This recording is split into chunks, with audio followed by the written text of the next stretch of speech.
All right, we have come upon our final panel for the afternoon. Before I do that, though, I did want to, you all were introduced to and met most of the LEC staff earlier last night, but I wanted to introduce you to Henry Butler, our chairman, who's been with us all day as well, but I didn't get a chance to introduce him yet. So there's Henry. Many of you know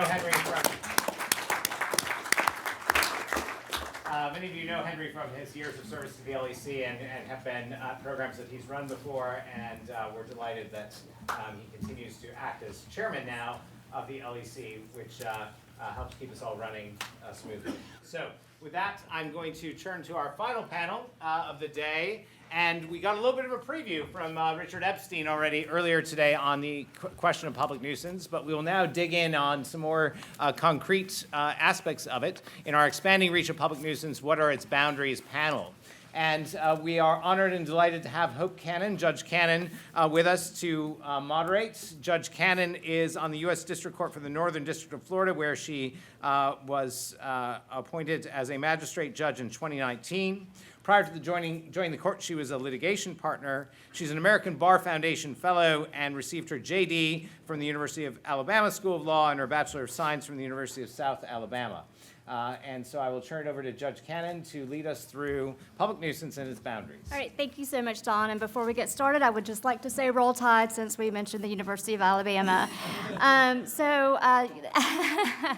As Don said, Professor Epstein did give us a preview of what these panelists are going to talk about today. But for about the next hour or so, we're going to hear from the panelists about an overview of the traditional common law sense of public nuisance, some of the boundaries dealing with public nuisance litigation, as well as how public nuisance litigation has expanded to hold businesses liable for individual damages for what some might consider to be societal problems that should be regulated by the legislature. Our panelists will discuss the litigation areas where we are currently seeing this expansion occur, as well as providing their insights and opinions into the pros and cons and impact of the expansion of public nuisance litigation. So let me go ahead and introduce our panelists. First, we have Anderson Bailey. Mr. Bailey is a litigation partner at Jones Day who practices in the area of products liability, toxic tort, and public nuisance. On behalf of the defendants, he has litigated questions related to public nuisance as well as mass tort claims in Pennsylvania, California, New Jersey, Ohio, and Wisconsin. Next to Mr. Bailey, we have Professor Ellen Bublick. Professor Bublick is the Dan B. Dobbs Professor of Law at the Phoenix Program at the University of Arizona, James E. Rogers College of Law. She's a co-author of the leading U.S. tort law treatise, The Law of Torts, and the leading tort law handbook. We also have with us James L. Huffman. Professor Huffman is a professor and dean emeritus at the Lewis and Clark Law School. Professor Huffman also serves on PERC and is a member and former chief of the Executive Committee on the Environment and Property Rights Practice group of the Federalist Society. And then last but not least, we have Professor James R. May. Professor May is a distinguished professor of law and founder of the Global Environmental Rights Institute at the Widener University Delaware School of Law and spearheaded the ABA's effort at adopting a resolution to advance environmental justice in 2021. All right, so we're going to start first with Professor Bublick. So some people have described public nuisance as an impenetrable jungle that eludes precise definition. Professor Bublick, however, is going to give us that definition and talk a little bit about the traditional concepts of public nuisance, and then she's going to go into the boundaries of public nuisance litigation, as well as address some comments that were made at lunch by Professor Epstein. Thank you so much. Given the time of afternoon, I hope you'll pardon me if I stand. Try and keep everyone awake. In my very brief comments, what I'd like to do is three things. First is to give a brief overview of public nuisance actions, which I'm going to go through rather quickly given our lunch talk, and then some claims that I have in terms of limits on public nuisance that actually are inspired by some class action concepts, and talk a little bit about some limits that Professor Bublick has proposed, and finally, if there's time, respond to a few comments of Professor Epstein's. One thing that I want to say, even though this is so brief, there are more basics in the treatise, and it is free on Westlaw in the Dobbs database.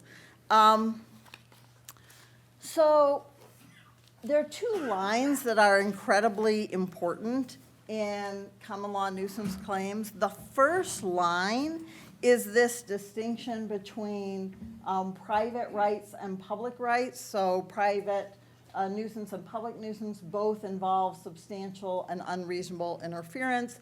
But on the private nuisance side, it's a right to use and enjoy typically the owner's real property, and in public nuisance, it's a right held in common by the general public. The second line that's really important is who's bringing the action. Is this a public action or a private action? And public actions are typically brought by public authorities. Statutes have some complications, but I'm going to focus on the main contours of the actions. To enjoin or abate the nuisance, and private actions available only if there's special injury, allow individual suits for sometimes injunctions and damages. So to bring this all in context, the very pleasant context of pig waste lagoons in North Carolina, where there was a lot of litigation, and the private action for private nuisance would be something like nearby landowners saying, you know, the odor prevents us from going outside, it's diminishing the value of our property. The public actions for public nuisance, government officials could bring an action saying, you know, stop dumping this waste, you need to remediate impacted areas. And then the private action for public nuisance for people with special injuries could be something like, I have a physical injury, upper respiratory problems, high blood pressure, animals who are drinking from that stream who have a physical injury, and those are the different kinds of cases. Now, why does this matter to have this third category, these private actions for public nuisance? The first category, private actions for private nuisance, protect landowners' rights to use and enjoy land. And this third category protects everything else. So non-owner interests, if you have people who are renting the property, then interests that aren't use and enjoyment of land, like not to be physically risked or injured in my example. Also, it allows the potential for injunctions. And because there are few elements of the tort, it's quite easily aggregated. There are so many misconceptions about these kinds of actions. I really want to recommend this article by David Bublick, Public Nuisance is a Tort, where he clears up so many of the different misconceptions, but let me just focus on a few. Sometimes people are saying, you know, this is something really new. Every treatise you find has it. Here's one from 1885. And then there's some argument that Dean Prosser made this up in the second restatement of torts. Here it is in the first restatement of torts. I have no idea why the author who claimed it wasn't in the first restatement made that claim, except perhaps that it's not in the table of contents. It's just in the text itself. And then the idea that there are few cases, that this is all new. If you start your history at 1960, then yes, there's been a big increase in number of cases. These are just appellate cases, you know, which may or may not fully capture the picture. But as you can see, there were historically lots of these different kinds of actions that died out and then really caught fire again with a lot of environmental involvement. Having said that, I don't want to say there aren't differences between the cases then and now, and really the biggest difference is the massive scale of operations. So you've got these pig farm cases from 100 years ago, and then you look at what the pig farms are now. These are all, you know, public nuisance is pre-industrialization. And so you look now at the size and the scope of some of these operations and claims, and it's much bigger with respect to intoxicants and so on too. Also, there are differences in doctrines and in insurance. Today, most tort cases take into account more social responsibility, more expanded third-party liability, and also we have more splitting today, not on and off liability. We have causal sets, we have apportionment in many jurisdictions, as in mine in Arizona. You can apportion, 10% of the fault to a party, and that changes who courts think ought to be involved in the equation. So what are the boundaries to this liability? I want to talk about a couple of things, and one is I haven't gone through the full revision of the treatise, but my impression is that there are three things that really do make a difference. It's not that all of these cases are about public land and resources, but a lot of them are, and many fewer are about morals, and in the middle, health and safety. So I think there are more actions recognized in the top categories and less in the bottom. The same thing when courts see that conduct is prohibited by statute, by different kinds of ordinances, by contract, they're more willing to find these claims versus permitted conduct. And in terms of injury, physical injuries tend to be more protected, certainly, than emotional injuries and sometimes economic. A second set of limits that I think is important. This is a theory, not yet in print, so you all can write me and let me know if I'm wrong on this. But as I was reading the restatement second about what's special injury, what divides when private parties can bring an action, I was really struck by this paragraph in the restatement second. It's not enough that the plaintiff suffers the same inconvenience or is deprived of the same enjoyment or is exposed to the same threat of injury as everyone else who may be exercising the same public right. Redress of the wrong to the entire community is left to its duly appointed representatives. So there's all this language about sameness, but the question of the principle is why? Why? Because when those state attorney generals go out and they pursue the rights, if your interest in that polluted lake is the same as everybody else's, they're a great representative. But if it turns out that you drank from that polluted lake or swam in that polluted lake and got injured from it, that attorney general action might not fully represent your interest. And so I think that the class action type of context really parallels a lot of what we see in public nuisance cases. So what's a right in common? The first is from a jury instruction on public nuisance. Condition affected substantial number of people at a substantial time. Well, that doesn't sound so different to me than class action rules about numerosity, commonality, perhaps typicality. And then what's a special injury? In nuisance, we say, oh, it's a harm that's different from the type of harm suffered by the public. What's different? Well, part of that is about adequacy of the representation. Can the public actor represent these claims? And so I think one of the things you have to ask with respect to special injuries, can the state adequately represent the private parties? Are private parties' interests significant enough that they could redress their own claims? And which of the actors has the greater incentive to pursue it, which would also go along with fiduciary duties. So if our state attorney generals are bringing these claims on behalf of the public, let's say to clean up a lake or to clean up some contaminated pool, what's their fiduciary duty to those people if they're recovering in order to clean up that particular nuisance? Do they have to actually use the money to do it, as opposed to abate nuisances throughout the state or put it in their general fund? And so this comparison, which I think shows why the view of special injury as public representation would be more helpful. You have a case where someone says, I got Parkinson's from toxic exposure at work. And the court says, Did other people get injuries too? If so, you have no claim. Well, that doesn't seem to make any sense. You have the injury that you have, whether other people also have that injury.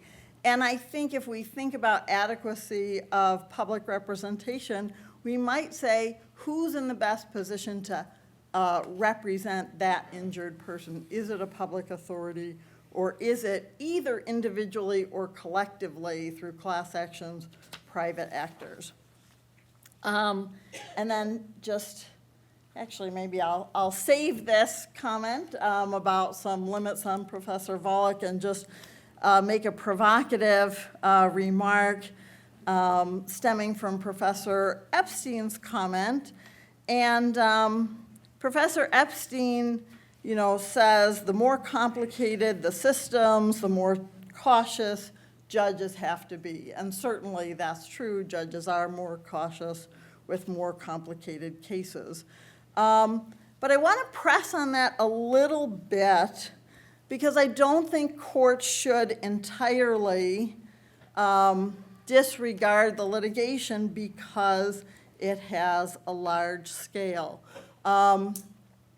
And two things. First is we have this sense of institutional competence that either it's the legislative or it's the judiciary, but the truth is every country's system has a dialectic between those different institutions. So in the North Carolina case that I'm talking about, the court said, yes, there's a public nuisance action to clean up those waste pits.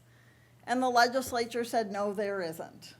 But there is that dialectic. And I think when we think about what Judge Calabresi tells us, that for the common law in a time of statutes, the judge's role is to allocate that burden of inertia. Where is the burden placed in terms of what the legislature should do? And I think it's important that courts don't necessarily say, hey, it's a big problem, so now we can't use our tools to solve it at all. And the one poem that I think of all the time as I think about my own reluctance to say that there is any role for courts in this area is this poem about not deciding as a decision. So Merwin says, what came out of the forest was all part of the story. Whatever died on the way or was named by no longer recognizable even, what vanished out of the story, finally day after day, was becoming the story.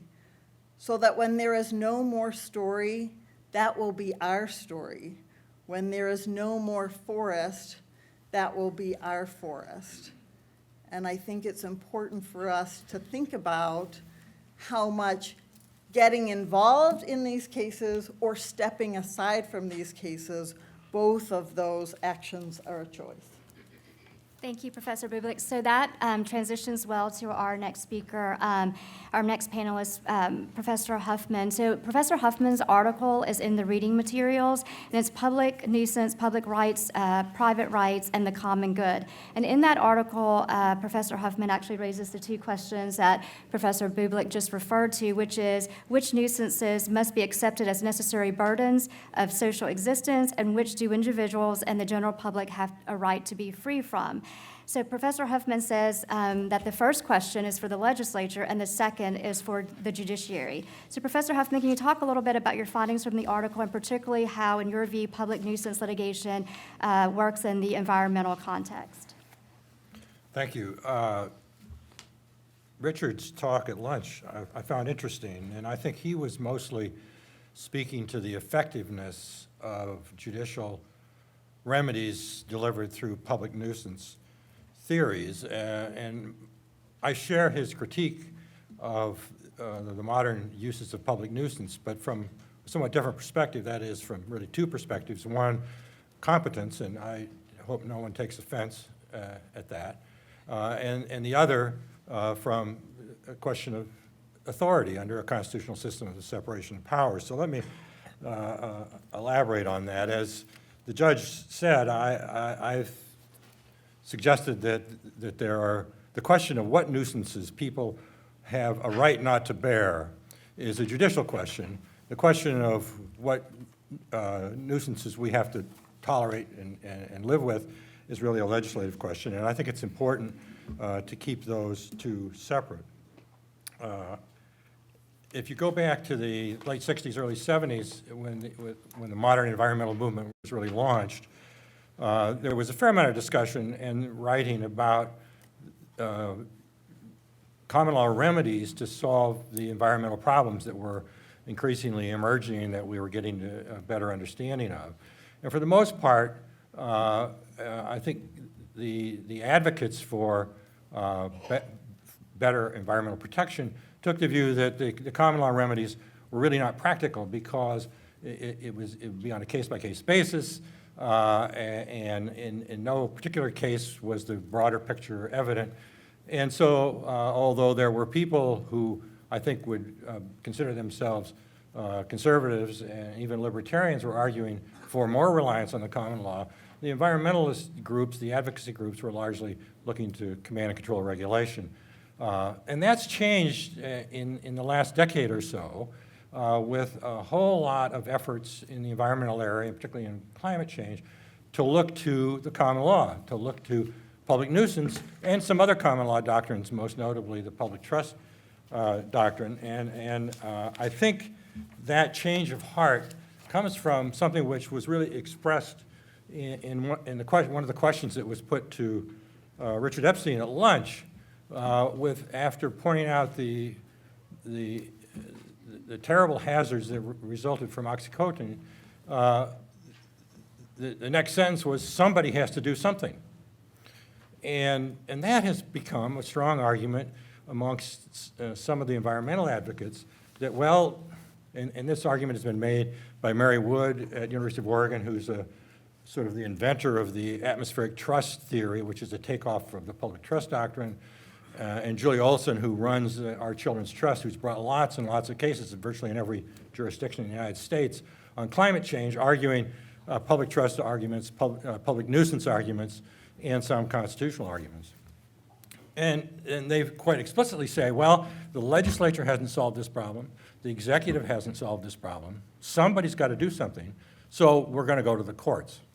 And my suggestion is, no matter how serious the problem, that doesn't change the reality either of the competence of the courts to resolve these questions or their authority under our system of separation of powers. Now, it'd be often pointed out by advocates of an expansive, I was humored by Richard's suggestion that judges are too accommodating of the ingenuity of lawyers. Well, a lot of that ingenuity is in proposing new and different interpretations of the common law doctrine of public trust and public nuisance. And one of the arguments they make is to point out, well, under the English common law, there were numerous judicial decisions that addressed what we would consider public nuisances today, although, as the pig farm example points out, they're on a much more limited basis. But the reality of English common law at the time Blackstone wrote and before was quite different from the reality that we have in the United States under the separation of powers. You did not have a regulatory state. There wasn't a lot of regulation. There was some, but not a lot. And courts tended to play that role. They were doing effectively what we would today consider exercises of the police power, trying to deal with these problems that affected the population more generally. And we certainly live in a very different world from a constitutional point of view, and I think that's important to take into account. If you read Blackstone on public nuisance, he never used the word public rights. He only spoke of the common good. And that's the focus of the police power, is the common good. Public rights is a fairly recent way of arguing about or of putting forth the argument about the public's interest in having courts enforce public nuisance theories. So I think the modern public nuisance arguments that have been applied, I'm most familiar with in the environmental area, but it's been applied in other areas as well, is really calling on the courts to perform the police power function. And as I've said explicitly in many cases, because it's perceived that the legislature and their delegates in the executive have not done it. And as I say, I don't think that is what creates power under our constitutional system. Ellen mentioned the restatement of torts.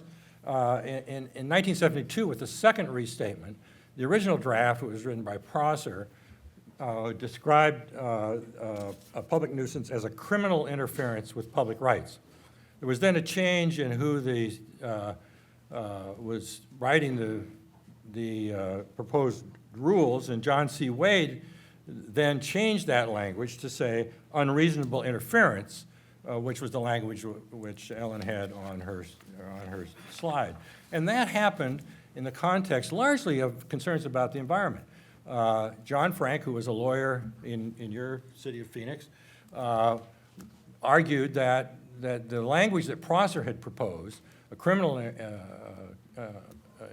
interference, would really not serve the nascent environmental advocacy that was just getting a foothold in the early 1970s. And Wade then changed to the language that we see a reasonable unreasonable interference, which really changed the whole concept of public nuisance. And I should say public nuisance wasn't even part of the first restatement of torts in any significant way. Well, when Tom Merrill, who has written extensively on public nuisance, described what happened in the second restatement in these words. He said, quote, "With one deft stroke, Wade transformed public nuisance from a form of conduct defined by criminal law into something that sounded like the quintessential tort, albeit a tort having virtually limitless expanse." And that is, I believe, the problem with the concept of public nuisance. It doesn't have well-defined boundaries, and hence we've got all the room for ingenious lawyers to invite accommodating judges to adopt these theories. Now let me just give you a parallel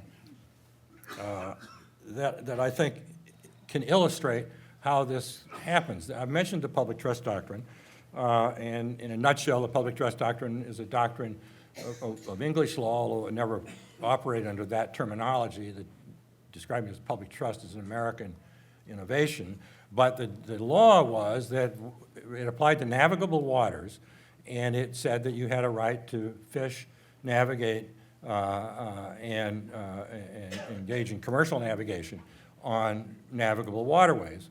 And that doctrine was brought into American law. Every state in the Union has a public trust doctrine in one form or another, and it was within those parameters of navigable waters. The issues, of course, then were what is a navigable water?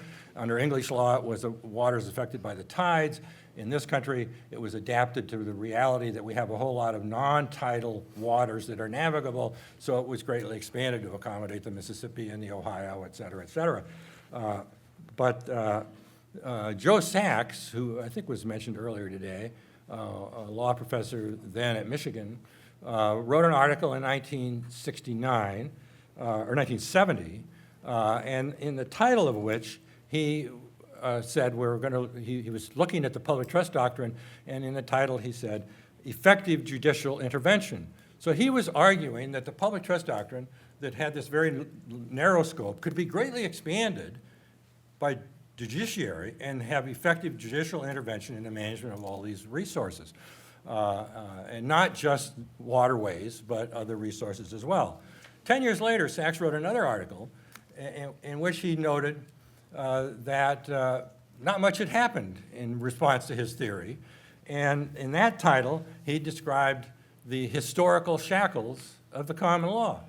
Well, in my understanding, historical shackles are just the precedent that existed and that judges recognized, and therefore they didn't buy into Sachs's idea to let's have a much more expansive understanding of the public trust doctrine. That's what's really, I believe, is the effort in public nuisance law, is to get judges to embrace very expansive theories about what constitutes a public nuisance and what circumstances it should apply to.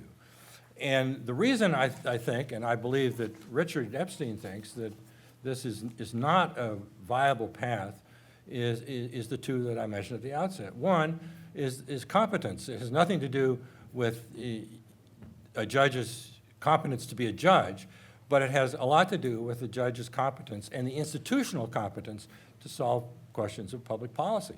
These are complicated problems.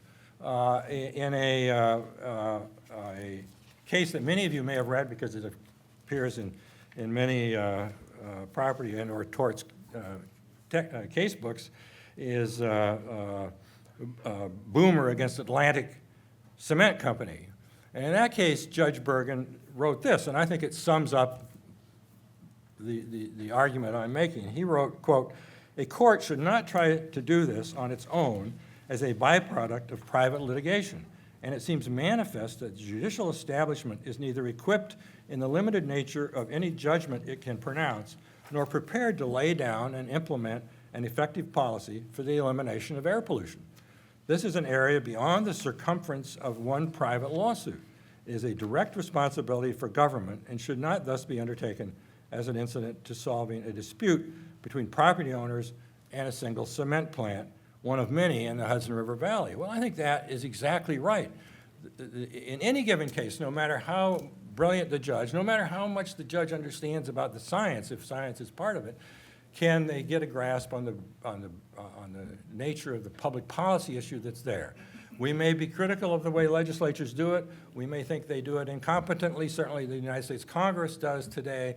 But that's the way our system works, and that's the only way, if we're ever going to solve these problems, we can do it, I think, in a satisfactory way. Am I about out of time? Yes. Okay, I'll stop there. Thank you. All right, so we're going to go to Professor May, who's going to stay on the topic of public nuisance and the area of climate change. Good afternoon. Can you hear me? Back row, we good? Okay, so thank you, Judge Cannon, and the panel. This has already been a terrifically interesting day. So, a question for you. Raise your hand if you're a judge. Nice to meet you. Okay. Raise your hand if you're a litigator. Just wondering if there are any litigators here. Okay. So that's what we're dealing with. So my topic is about public nuisance and just totally by coincidence, climate change. So it's expanding the reach of public nuisance and what are the boundaries? You know, it's suggesting that the boundaries have been crossed because these are areas that should be left to the legislature. I think that's what I heard. So I'm talking about public nuisance and climate change. My alternate title that I just made up is a modest response to Richard Epstein's luncheon keynote. To which he also said that, you know, the idea is to listen. I'm wondering if he's here. You have to go. Okay. All right. So he's not here. So in the words of Patrick Mahomes, let's go. So the question is, can public nuisance accommodate climate change? So I had a different speech, but this is the one I'm giving now. So just in response to some summary statements. First, not knowing if climate change even exists. Now, I know I'm paraphrasing, just give me a little latitude there. If you were there at lunch, that's at least what I heard. Well, we are in the midst of an Anthropocene. Carbon dioxide levels it's a concentration, not something else. It's more than 425 parts per million, which is way more than it's ever been during human existence. About 100 ticks over where it was even 100 years ago, and it has obvious effects, right? I mean, obvious effects. It's the, I mean, I know it's a little cooler today. It doesn't prove that climate change doesn't exist, but the Earth has experienced the warmest year in human history. May was the warmest May ever. June was the warmest June ever. July was the warmest July ever. August, I could go on. Now, right, we don't know for sure that it's not caused by Martians or deep thinking or some magical thinking. But we do have enormous concentrations of carbon dioxide that we're continuing to put into the atmosphere.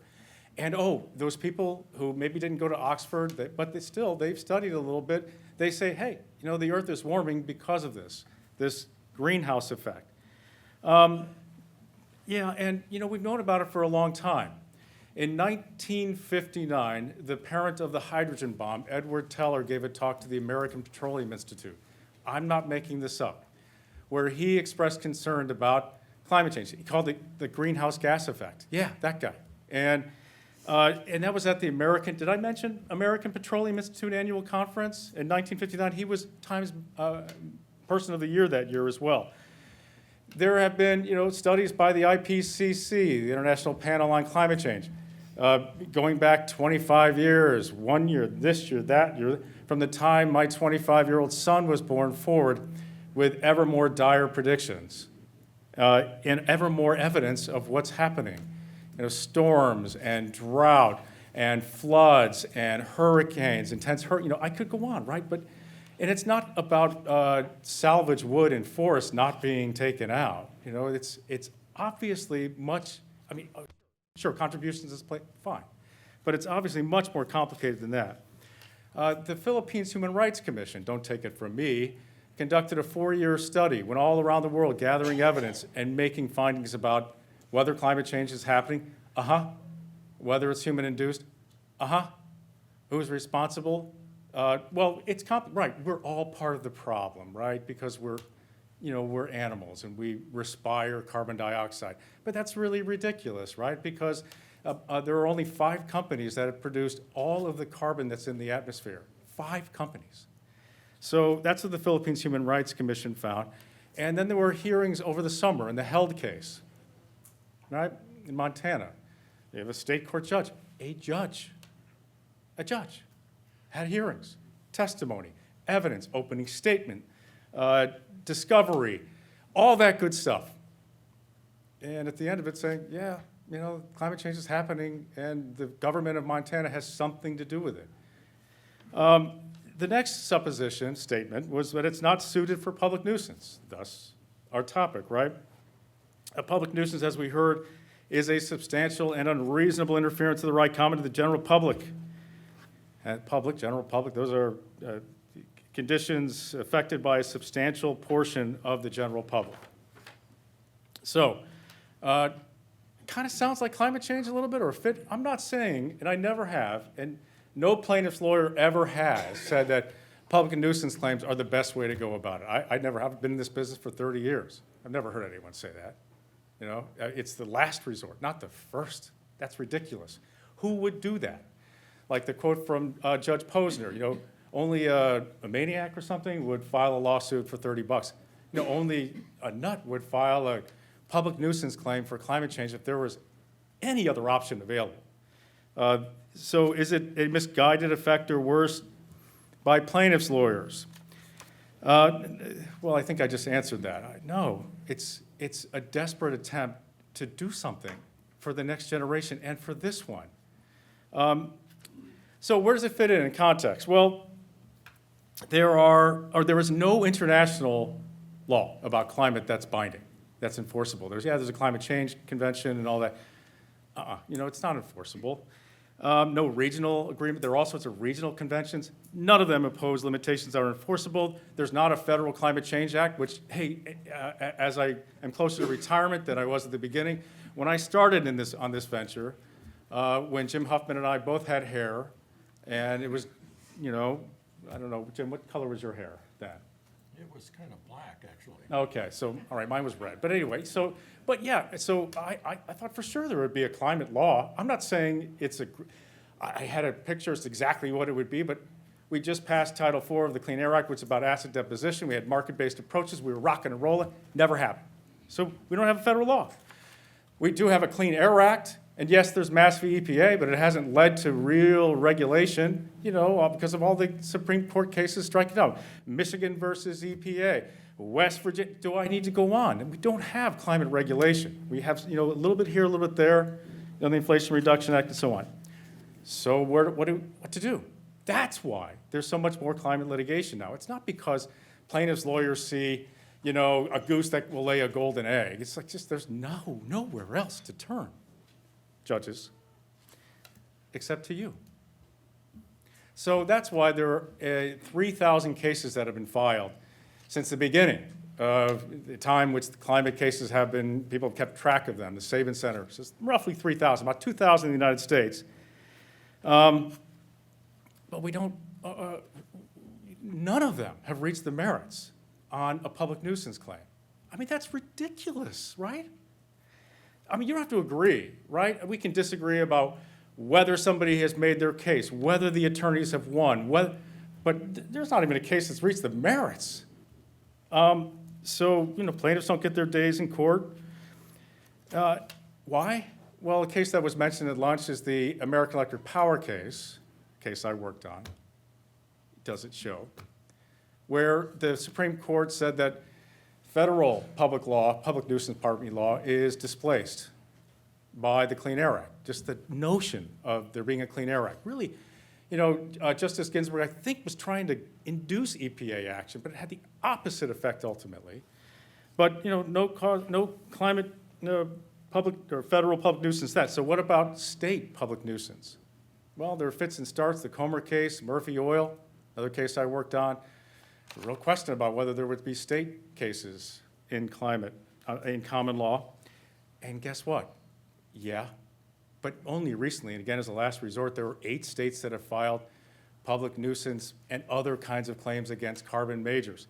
There are 15 municipalities. It might be more than that now. A court recently in Hawaii said, hey, this one can go forward. First time. So, the sky, pardon me for the pun, right, isn't falling with public nuisance-based climate litigation. So, my last page is about also what these public nuisance cases can do, public nuisance. Blackstone said, identified public nuisance as being where the people live. And you know what, people? It's called common law for a reason. It provides causes of action for those who are left out of the political process. The young, the sick, the infirm, the vulnerable, communities of color. My communities, the cities where I live and raise my children, my streets that are flooded. So, that's for the purpose of the common law. Where the legislature doesn't do it, or you don't have a constitutional cause of action, you turn to common law. It ain't perfect, but it is, we heard earlier, how it works. So I guess my thesis is that public nuisance common law, it's not a shoe for every foot. No way. I would never, base my career or try to support my family for these kinds of actions.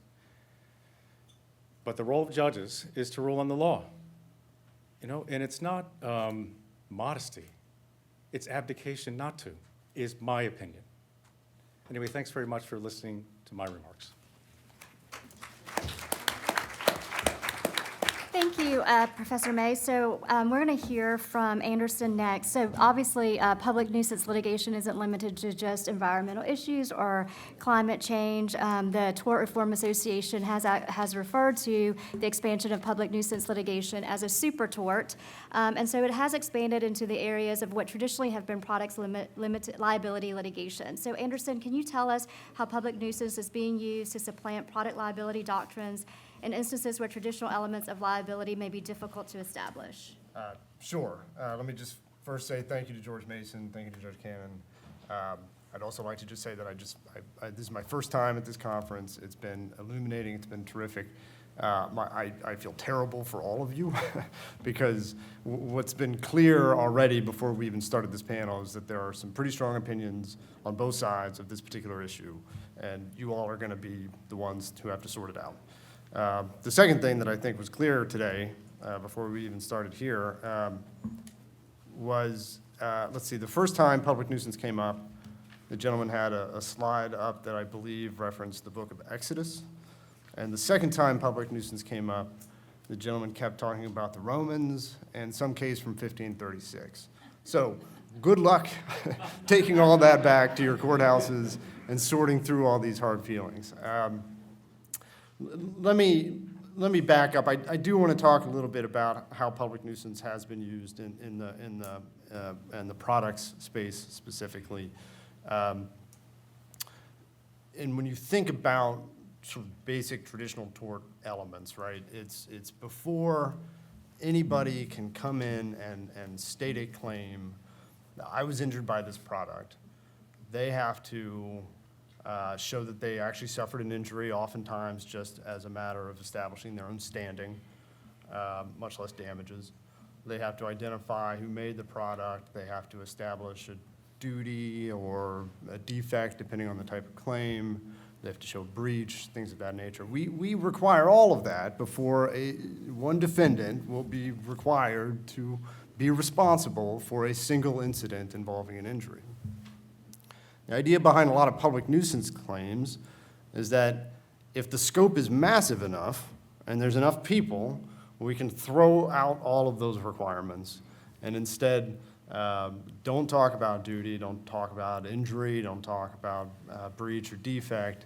We can bring public nuisance claims against product manufacturers based on widespread harm of their products. I submit, and you're getting my personal views here, but I submit that that is horribly skewed, that where the stakes and the consequences and the allegations are so much more dramatically broader in scope than the traditional tort elements that we usually require before imposing liability need to be applied that much more stringently. Instead, the issues in public nuisance, as you've heard a lot of people reference already, tend to revolve around questions of public right. And this has been a theory that is not new in the products area, has not had, I don't think, tremendous amounts of success in the products area, but at the same time persists.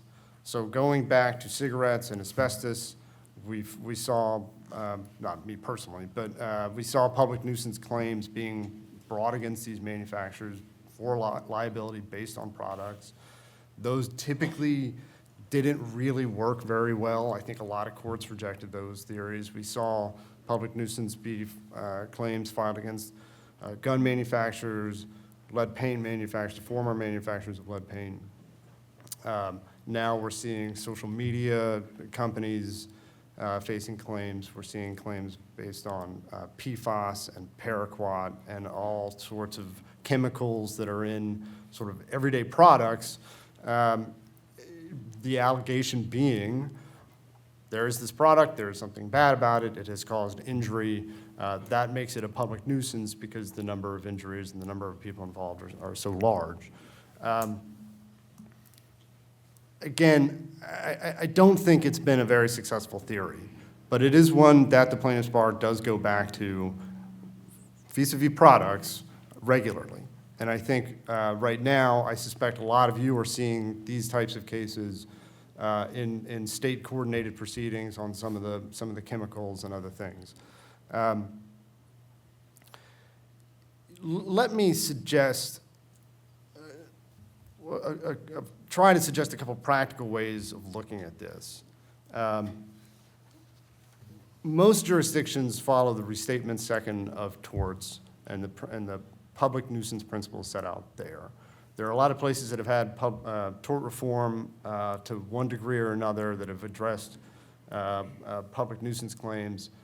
Even in those jurisdictions, sometimes the courts are interpreting those statutes consistent with restatement principles. So by and large, there are certainly exceptions out there, but by and large, I think most jurisdictions generally follow the restatement of torts. And like everybody has alluded to, one of the key elements of a restatement-based public nuisance claim was there substantial interference with a public right? And I would just want to pause on this because I think it is important to note, and others may disagree with me on this, but there is no public right to individual health. This is straight out of the restatement. There are comments to this effect. But conceptually, the restatement distinguishes between common rights, whatever that might be, and the right that each of us has as an individual to be free from things like assault or defamation. Those are individual rights. If they are violated in some fashion, we have a traditional tort remedy available to us for those.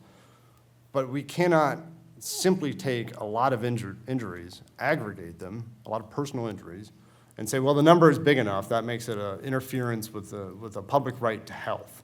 That has not typically been recognized as a common right, this idea of personal health. Like I said, that's in the restatement. We are seeing, because of the number of different products-based public nuisance claims that we're still seeing, I think we're starting to see a lot more courts endorse this idea. The Supreme Court of Oklahoma in the opioids litigation rejected this notion of a public right to individual health. Recently, there was a decision from the Paraquat MDL, I believe, that also supported this view. I have not seen personally a lot of reasoned analyses that come out the other way on this question.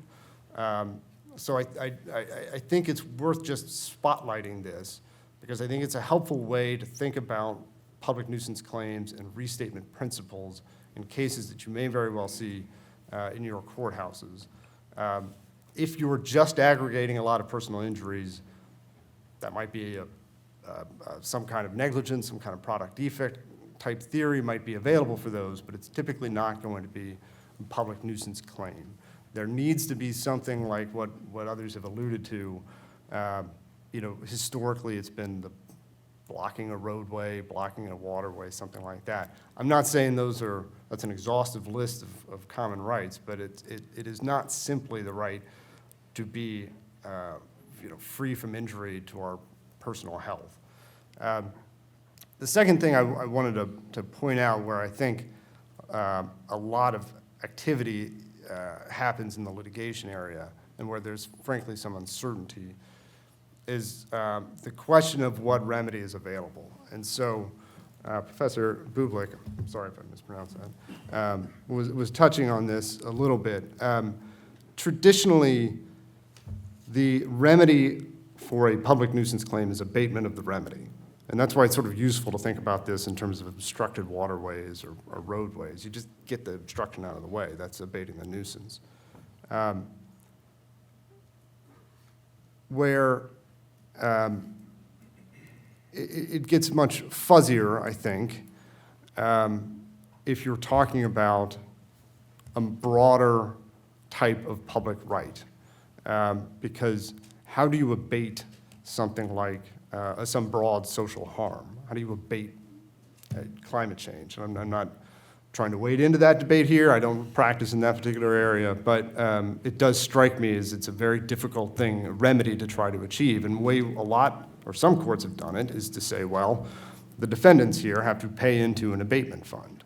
And so what ends up happening is a company is paying millions and millions of dollars into a fund that is dedicated to abating alleged harm from the company's past conduct, which most people would just look at that and think, well, that sounds a lot like compensatory damages, because if it walks like a duck and it talks like a duck, it's usually a duck.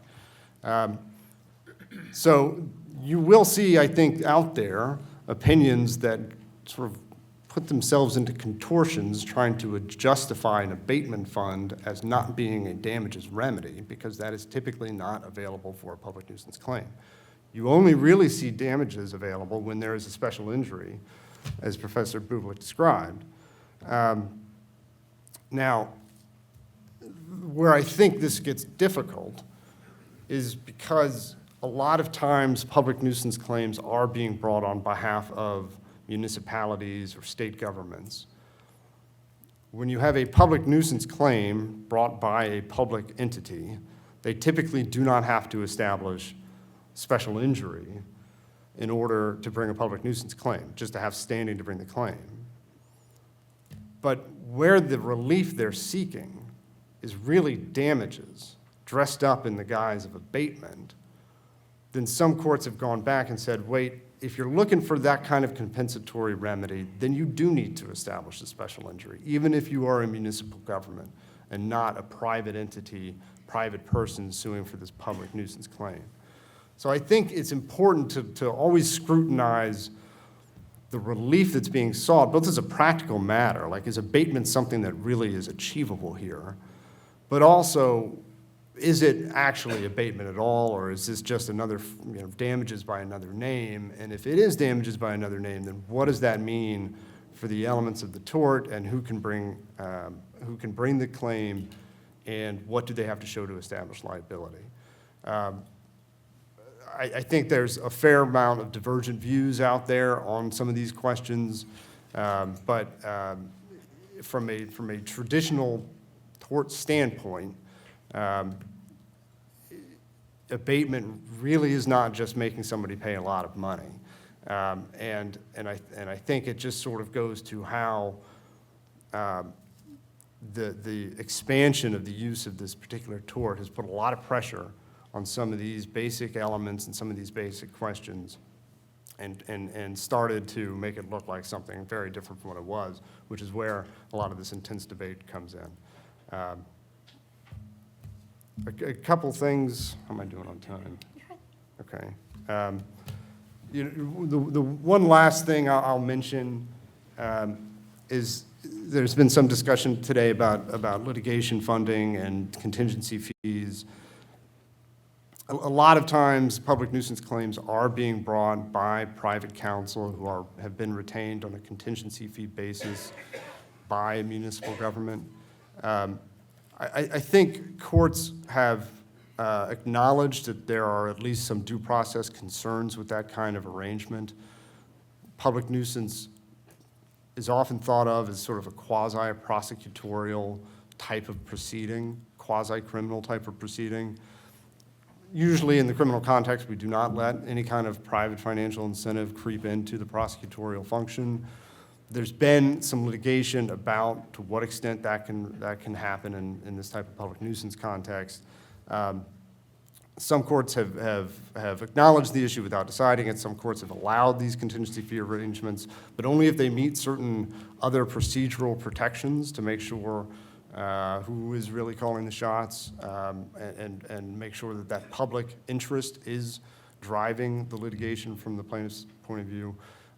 So I think that's another just sort of unsettled issue, but it's one that's out there. I think it is an important aspect of these types of proceedings to keep in mind, to make sure that we're not seeing abusive lawsuits trying to leverage novel theory of broad liability in order to essentially hold defendants hostage just because of the risk of litigation. So that's my spiel. So while we're on the topic of litigation funding, and we heard from the panelists earlier about third-party litigation funding, so for the products liability type cases that are brought under public nuisance theories, obviously are very expensive. Do you think, Anderson, that the third-party litigation funding has contributed to the expansion of these types of claims? And then I want to ask Jim or Jimmy, on the flip side, for the climate change litigation, those are generally not funded by the plaintiff's bar, but more so oftentimes by public interest groups. And so do you think that has affected where public nuisance litigation is in the climate change area versus the products liability area? So we'll start with you, Anderson. Do you think that's a contributing factor, this third-party litigation funding? I don't know that it's a contributing factor to the expansion, to the origins of the expansion, because like I said, I do think this dates back and has been something that has been tried against various industries over time for several decades now. And I think that was that was, those cases were, I believe, by and large, filed by contingency counsel who had a partnership with a municipal entity. I think it mostly predated the type of litigation funding we've been talking about today. That said, I would not be surprised if this is creeping into this area as well, and people are looking to monetize these same types of claims, because at the end of the day, it's really not much different than any other toxic tort type proceeding. A lot of times, public nuisance is one of several claims that are being alleged. So I do think, given particularly where we're seeing, I think the most expansion now is in public nuisance claims against chemicals and products containing various chemicals.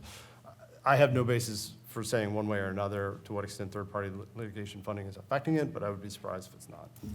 So Jim, how about the funding side for the climate change cases? Because those are generally, aren't they usually funded more so by public interest groups? And so has that affected how those cases are handled? I think that's correct. Jimmy might know more about how they're funded, but I think most environmental litigation is funded in that way. And I think what's had much greater effect on the way those cases are handled, and the Montana case that Jimmy mentioned is illustrative, is their choice of clients. They've chosen children as their clients. The whole strategy of our Children's Trust is to use children as the clients, which elicits a lot of empathy from all onlookers. And I think that's, if anything, more than where the money comes from is influencing those cases. Staying on the topic of children, so I think someone said earlier, if not public nuisance, then what? What are some areas, panelists, that you guys think the public nuisance expansion will continue to creep into? Because I know there's been some recent litigation brought by school boards on behalf of, from, I guess, children in a sense, that they are contending that the boards are spending more money as a result of social media addictions, and so they're having to expend greater resources. Where do y'all see the horizon on some of this litigation?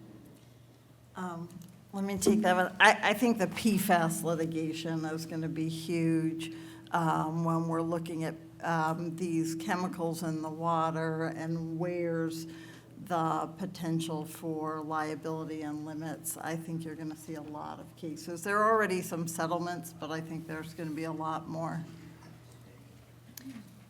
Anything, Jimmy, from you want to add to that in terms of where you see this expansion headed? Yeah, again, I'm still mulling that word, expansion. Forgive me. But yeah, I think those of you who are, how many of you manage or are part of multi-district litigation case? Just curious. Sort of 3. So my guess, I don't know, right? But my guess is if we came back in a year, and I'm having doubts at this point that I'll be invited, but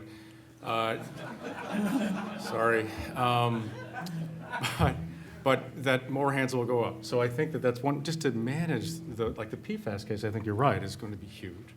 There are other cases, the cases involving social networks, huge.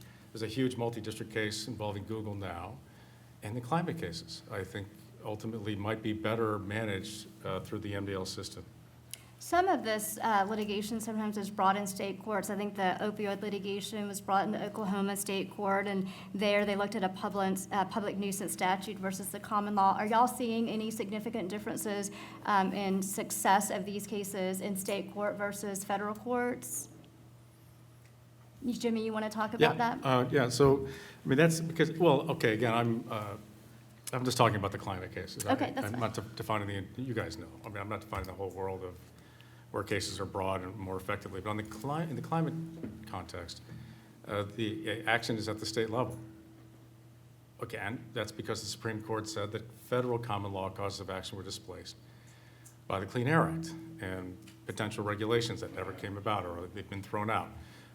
So the action is at the state level, 2 levels. One is common law, the topic of today, and not the topic of today, but because the word has been dropped, rights. That's the action is at the state level. 6 states recognize the right to a healthy environment, 3 in the Bill of Rights, and that's the health case, was brought under the Montana provision recognizing a right to a healthful environment. And that was construed by the plaintiffs as affording a right to a stable climate, but that's not all, and then I'll stop. You see, all around the world, there are cases deploying other constitutional provisions. In the US, we don't do socioeconomic rights, by and large. I mean, some states do, but for the most part, we don't. But all around the globe, are you kidding me? Right to life, family, health, education, all are involved in climate cases. So I see that. If I had to, I mean, I'm not gonna live long enough to see it. I'm not gonna be able to solve climate change. I'm just, I'm gonna die way before that happens, sure. But in the meantime, that's where I see the potential for cases at the state level, brought under state constitutional provisions, like that, like a right to life and so on. We don't need to wait for a right to a healthy environment or state legislation to get those kinds of cases moving forward. And they don't pay, by the way. And- Right. go Can I ahead. just interject? I think we've seen a lot of variety in terms of the outcomes of these cases in both federal and state court. You mentioned the Oklahoma proceedings. That was the Oklahoma Supreme Court rejecting public nuisance claim on a very similar principles, where the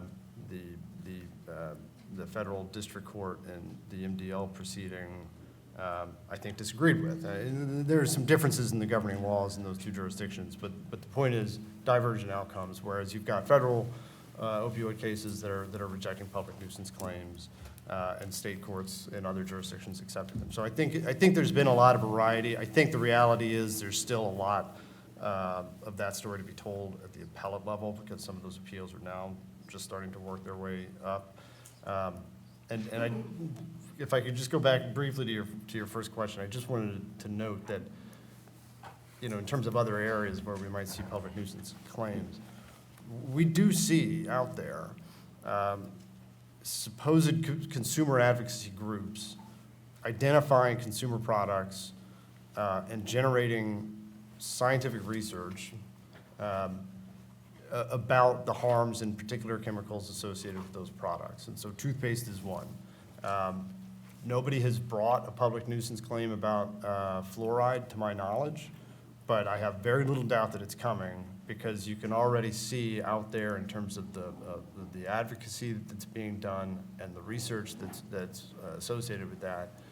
They are generating, I think, the groundwork for bringing those kinds of claims eventually. So I think, especially with the broad sort of chemical-based public nuisance claims, I think there's a process of reevaluating essentially every consumer product we've ever had and every chemical we've ever put in there, especially chemicals we may have later on realized should be taken out.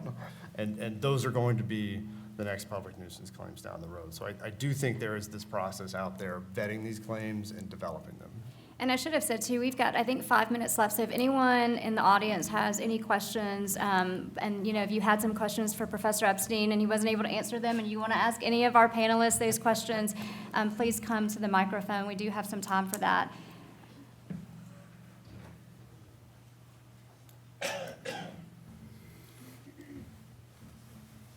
Lori Rowe from Florida. A question for Mr. May. So you talk about the constitutional provisions dealing with clean or healthy environment. How is that judicially manageable? How is that justiciable? In Florida, we struggle with terms like high-quality education. And is that something that courts can judicially manage? And I will be seated and hear your question answered. Rhonda, would you rather wait for all the questions? No, go ahead on that one, and then we'll do the next one.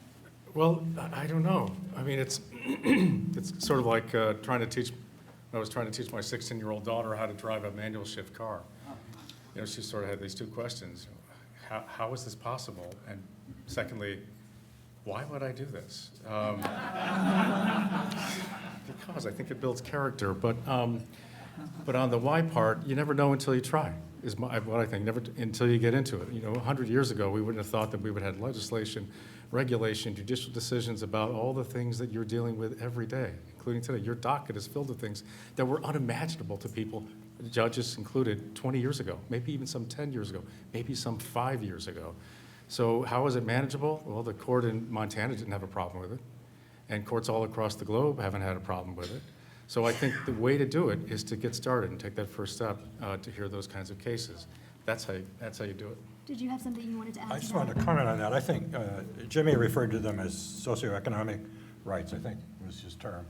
You know, historically, we've made a distinction in this country between affirmative and negative rights. The affirmative ones would be these socioeconomic rights. And he says the Montana court has done it, but the Montana court order has not been implemented. It's going to be interesting to see how that happens. The reason in this country we haven't done affirmative rights is because they call for the allocation of scarce resources. And that, in my judgment, going back to my theme at the start, is a legislative question, how you allocate resources. Once you say there's an affirmative right to health care, to a clean environment, to anything else, you're saying the state has to spend money on that, and it's a judge ordering that expenditure. So I don't think it is judicially manageable. I'm wondering if I could, right, you know what's coming, why that perspective doesn't rule the day when we're talking about other rights, like, well, takings, right? So we'll go It to seemed the, like the same argument would apply. we'll go to the next question. Thank you, Judge Cannon. Thank you, panel. Sharonda Mamilo, Superior Court, Washington State. It's kind of along the lines of the environmental question. It just made me think when you were talking about that. With the expansion of frequency of space launch operations, especially commercial space, and the impacts of launch on communities, have you seen litigation stemming from the impact on the public in ways not contemplated before, impacts on the environment to include people and wildlife? Who wants to take that one? You can teach the stick shift. Yeah. All right, okay. Astrophysics is a difficult thing to explain, but no, I'm kidding. I don't know. Actually, I don't know. So okay, I just don't know.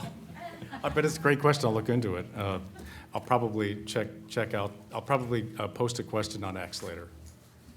I see Elon Musk is okay. All right, so we have 2 minutes left if anybody else has any other questions. Otherwise, I bet y'all would not mind if we ended 2 minutes early and gave our panelists a round of applause.